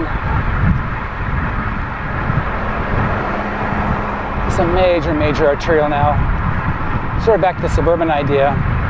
Wide shoulder, 3 lanes each way. In our case now, we're going to rolling descent into a mild wind.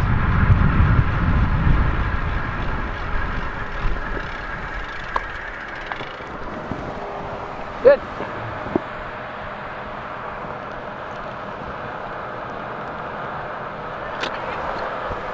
All's good, yeah. We're on time. We're about 40 minutes from home. No, we're going to go up to a cutoff road. We're going to go around near Portola again. There's a cutoff road called Rancho. We're going to go over to Lake Porisson. We'll cross El Toro. You'll see. It's pretty... Yeah, I think it's called Rancho Parkway or something. Well, I'll show you. Doing well. Yeah, everything's going great. Feels good.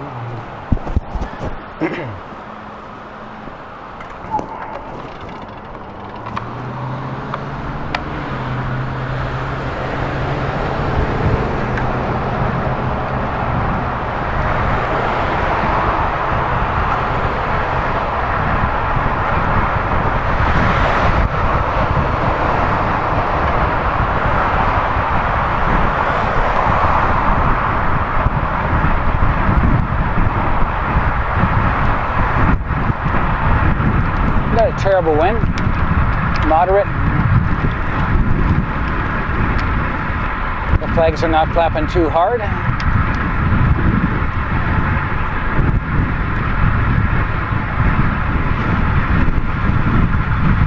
We're getting back to stoplights. Now, we talked about stoplights. We turned right on a stoplight just back then.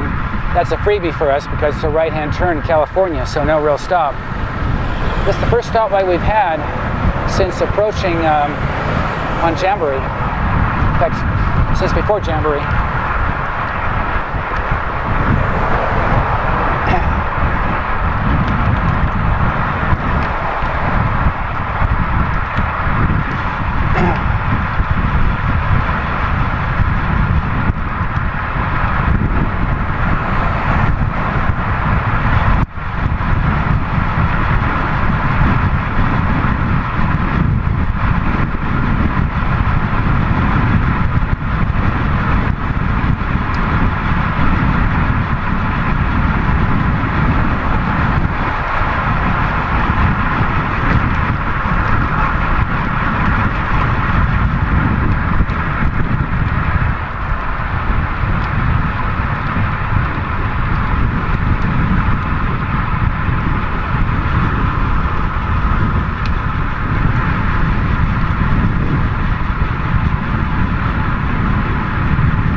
crossing now.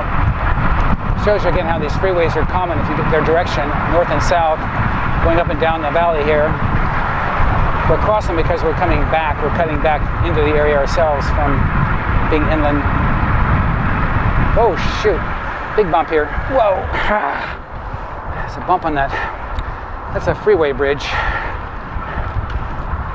It's built from joints, big slabs of concrete with metal edges. When the metal edges meet, they never align. One's always raised up for some reason. And this one on this side of the bridge means you have like a 1-inch bump. If you hit it on a bike like this, the wrong day, wrong time, wrong moment, you lose a $2,000 rim and stop your bike ride right then and there. So watch out. So now we're back into commercial region. It's a Honda dealership.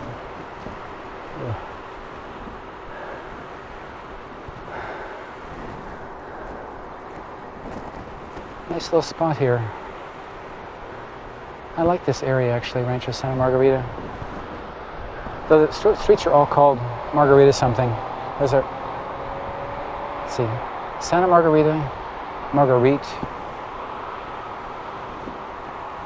If I was in Tokyo, I would be so mixed up.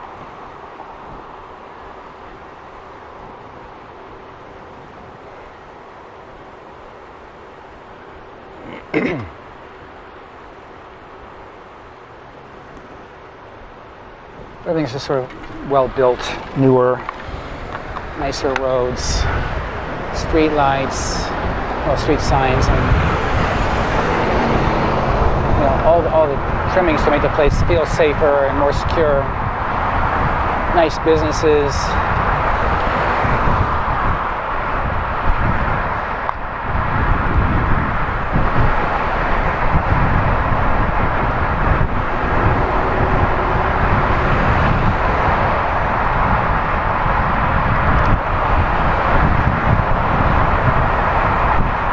Nice little run here. Dropped about 300 feet. Another interesting feature of this area is like an elevated bridge called a land bridge.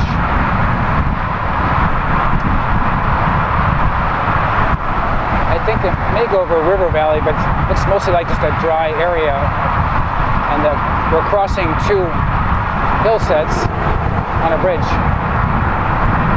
It shows you how much urban planning they did, or highway planning, so to speak, to let this highway be straight and high in altitude and not dip down. Just go straight across on a bridge. Very lovely feature. I think this is great planning on their part. It makes it so easy to see your way around, see what you're doing, orient yourself. You're up high here, you see everything.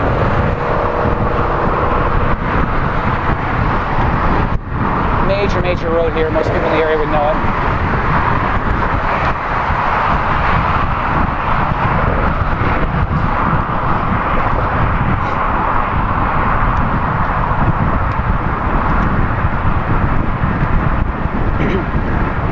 I used to return by going left here on Alicia Parkway. It's kind of nice. It goes up and around. Basically, we're living sort of straight ahead. We have to either go a little bit left or a little bit right. These days I go right. I stay on this road here.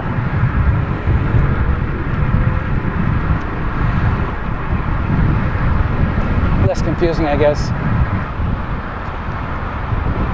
Santa Margarita Parkway.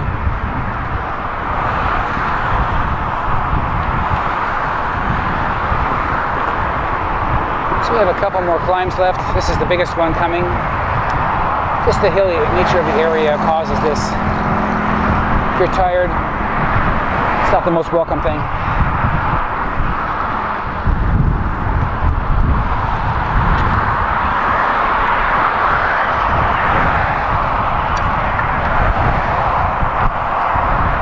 Just a big old hill.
Whoa.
Mission Viejo.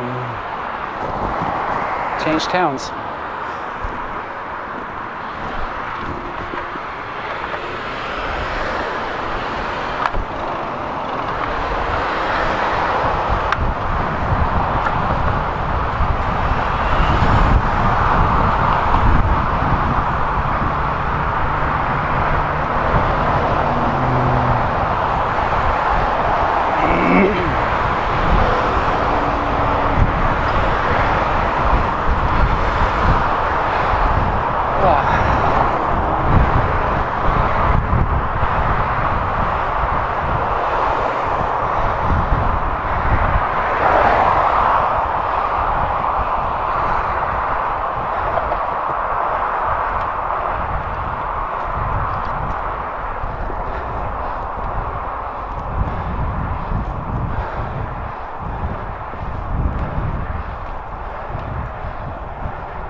Okay, another fun little drop here.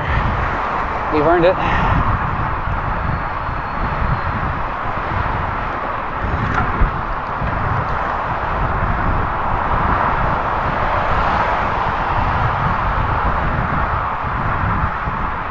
As you can see, you get a lot of workout just riding regionally because of the hills here. Mission Viejo.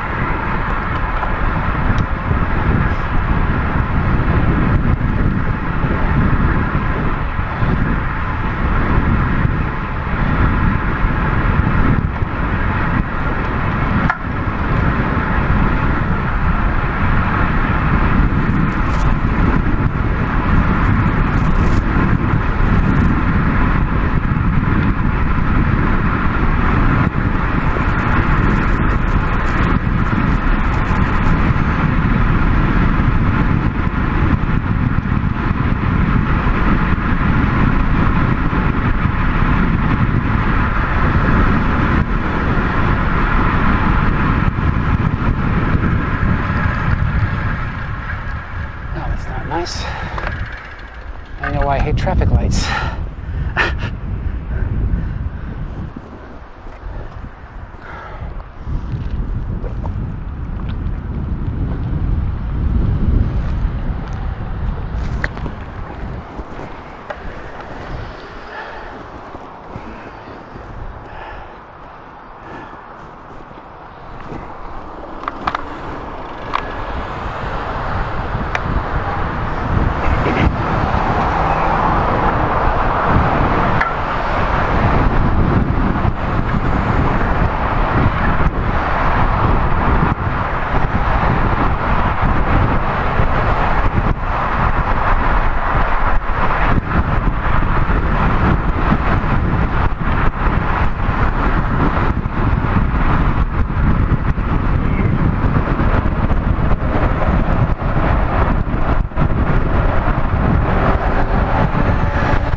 towards El Toro now.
El Toro is the main drag.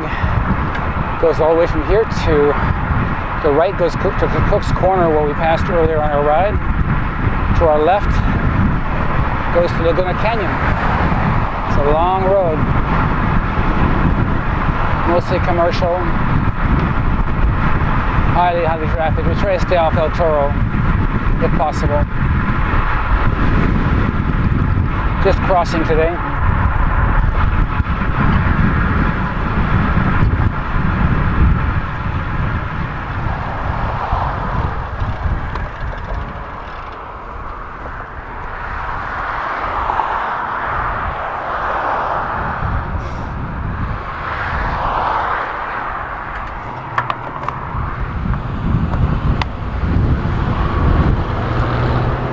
About 5 miles from home.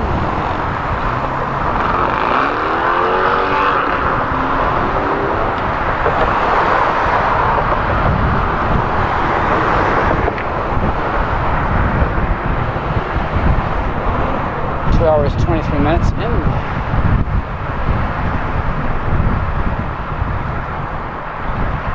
The 2:42 time is looking pretty sweet. Let's see if we make it.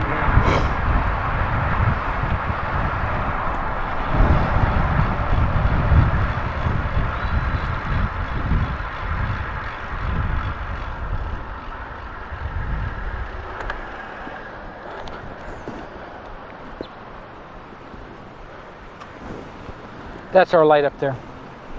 It's called Rancho Parkway, or yeah, Rancho something or other. Yeah, there's a place on the right I go to the doctor's at. It cuts through and hits Home Depot, I think.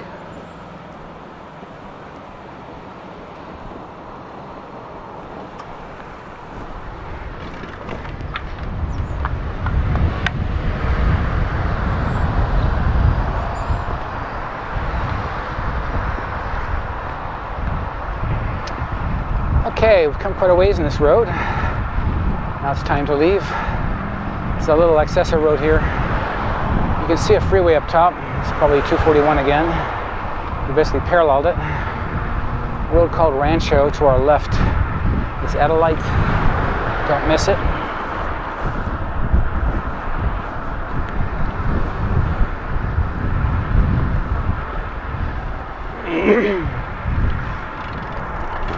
Kind of subtle, but there's a light here. If you miss it, you go underneath the 241 again.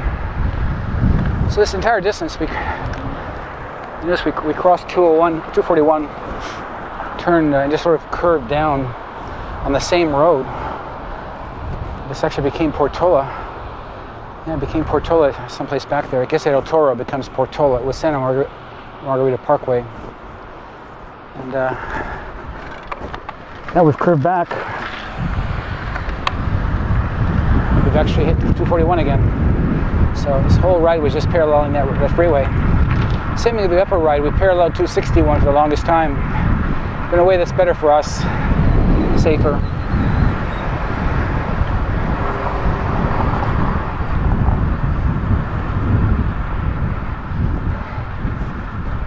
In case you want orientation, though, it helps you to know where those freeways are at. Many of you know how to drive the area, but not how to cycle.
So, Lake Forest, to Home Depot, turn left, Lake Forest, or wherever you're going home, go back to Bake.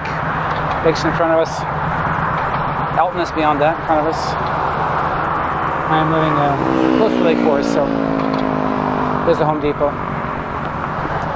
And of course, 241 still sitting right on our right side.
event-free.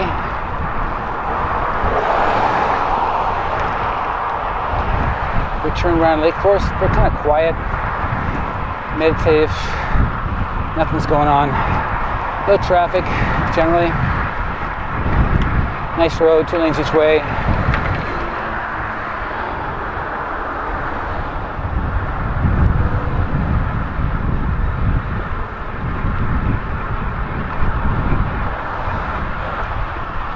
Back to this sort of a rolling descent. This portion is kind of nice. A small climb, and then we'll have an all downhill to the end.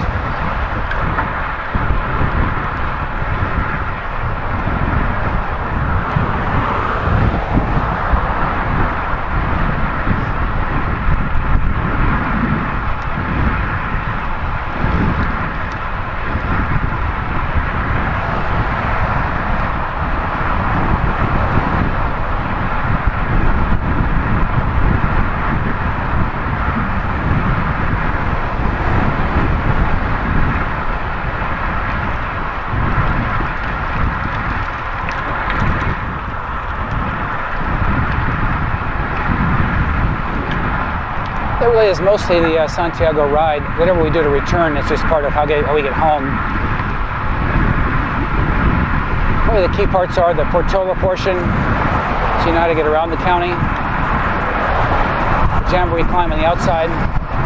Santiago Trabuco, the whole loop. And then once you get to Rancho Santa Margarita, it's just sort of up to you how to get home. Just the way I go home.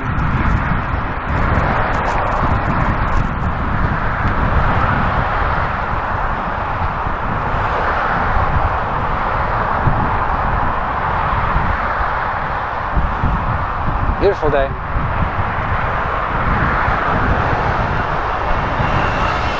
Very mild wind. Really saved us today.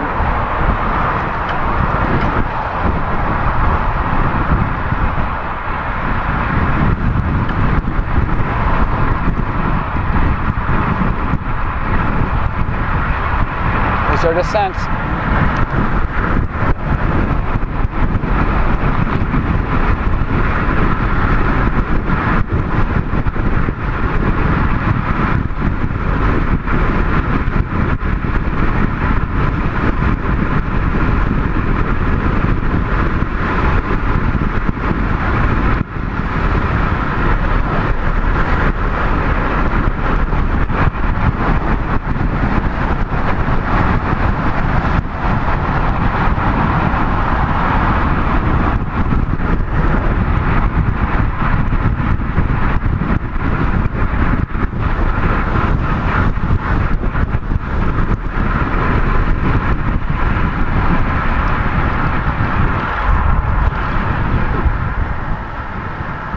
And we're back to Trabuco. Just to orient you, this morning, earlier today, 2 hours and 30 minutes ago, we rode out Big Parkway and turned left on Irvine Boulevard. This is Irvine Boulevard, Trabuco. So it shows you again how when you do a loop, you really can close the loop. Only about 1/2 mile or so from the intersection.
Okay, wow.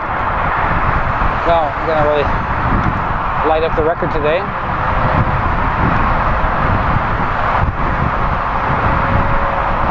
record time I have here in this course is 2:35 in the last number of years, I think. I'm 2:36 right now and almost home. So I'll probably close at about 2:38. It's a really great time. Just a lucky day, really. I take credit for so much.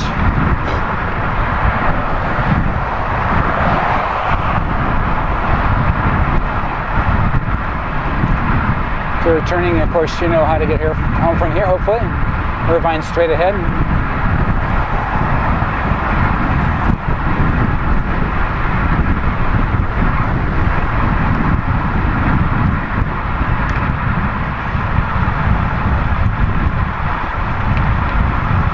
Although you enjoy watching videos on YouTube, which I encourage you to do, I make these videos to encourage you to actually do the ride.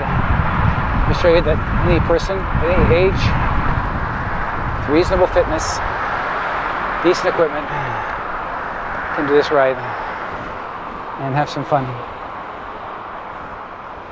and see things you wouldn't normally see in a new way. The fact is, I would not drive this ride in a car because I find it boring and tedious. But this ride's fun on a bicycle. So get off your butt and go do it. Stay safe.